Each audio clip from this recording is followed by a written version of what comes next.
After World War II, the global economy needed a stable financial system.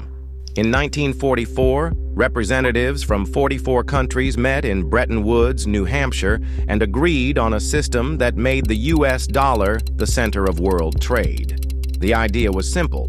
The U.S. dollar would be directly linked to gold at a fixed price of $35 per ounce, and other currencies would be linked to the dollar.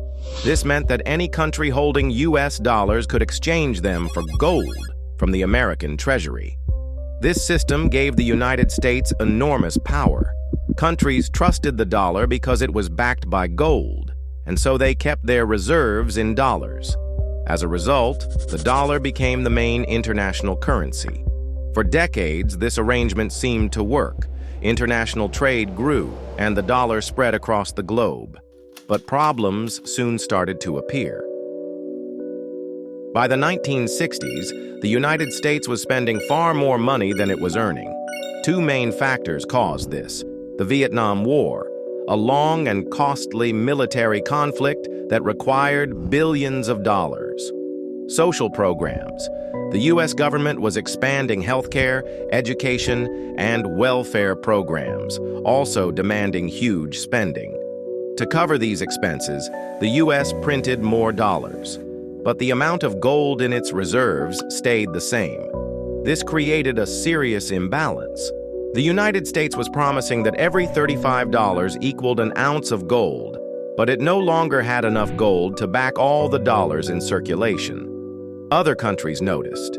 By the late 1960s, nations such as France began doubting America's ability to keep its promise.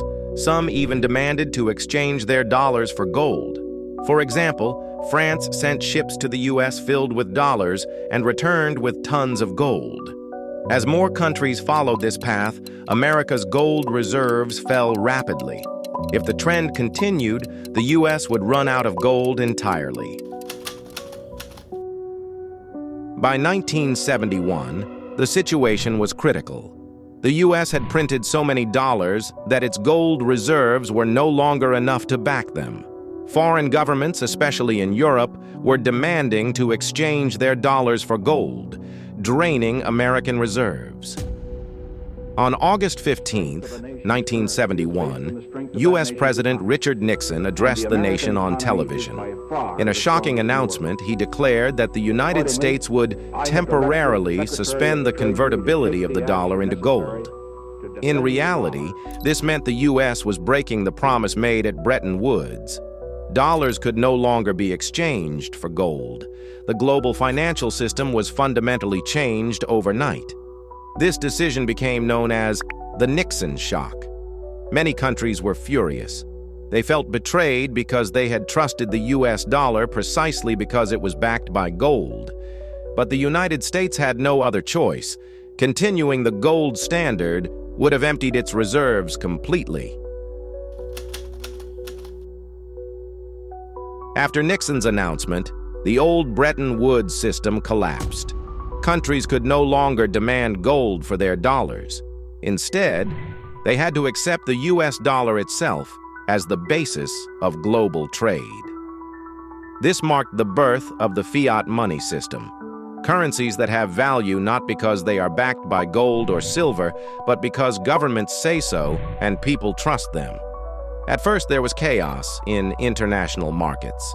Exchange rates fluctuated, inflation rose, and many countries struggled to adapt.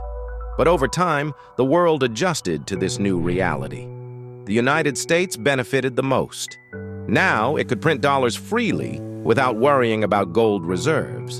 And since the dollar was the world's primary currency, other countries still needed it for international trade, especially for buying oil and other key commodities.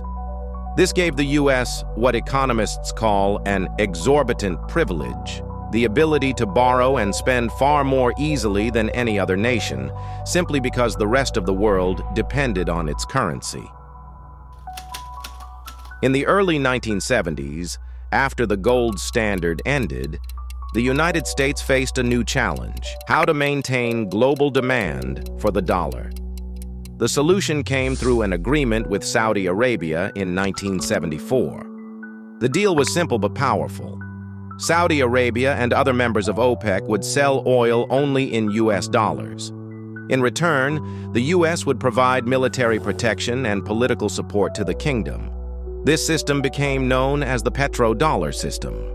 Because oil is the world's most important resource, every country that needed to import oil had to first obtain US dollars.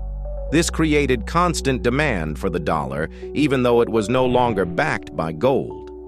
As a result, the US dollar became firmly established as the world's reserve currency.